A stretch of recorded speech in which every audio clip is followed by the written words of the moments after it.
பேச போகிறேன்னு யாரும் நினச்சிடாதீங்க. அவர் எங்கள் ஃபேமிலியில் ஒருத்தர்.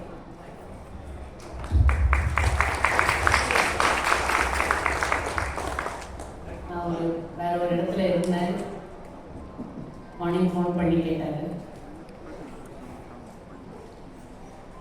ஓகே வரேன் அப்படின்னு சொல்லிட்டு வந்துட்டேன். அவ்வளோதான் விஜய் ஆண்டனி.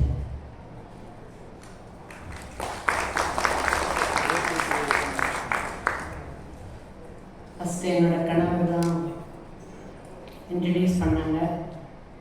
நிறைய பேருக்கு தெரிஞ்சிருக்கோம் சுக்கரன் படத்தில். அப்போ வேறு பேர் வச்சுட்டு உள்ள வந்தார். இப்போ என் கணவர் தான் வந்து விஜய் ஆண்டனின்னு பேர் வச்சார். உங்களோட பேர் என்னன்னு கேட்டிருக்காரு. இவர் ராஜா அதோட சேர்த்து ஒரு நேம் சொல்லியிருக்காரு. என்ன நேம் விஜய்? அல்ல சார் கேட்குறது அன்னைக்கு கேட்குறது இல்ல அந்த பேர் வேண்டாம்னு சொல்லிட்டு உங்க நேம் என்னன்னு என்ன கேட்டார்.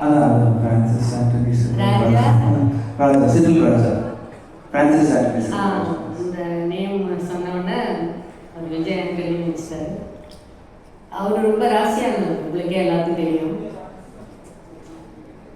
என் கணவர் எவ்வளோ ராசியானவர்னு. இவர் ராசியாக தானே இருக்காரு, அவருக்கு என்ன குறைச்சல்? 25 படம் முடிச்சுட்டு 25வது படம் 25th மூவின்னு சொன்னாங்க.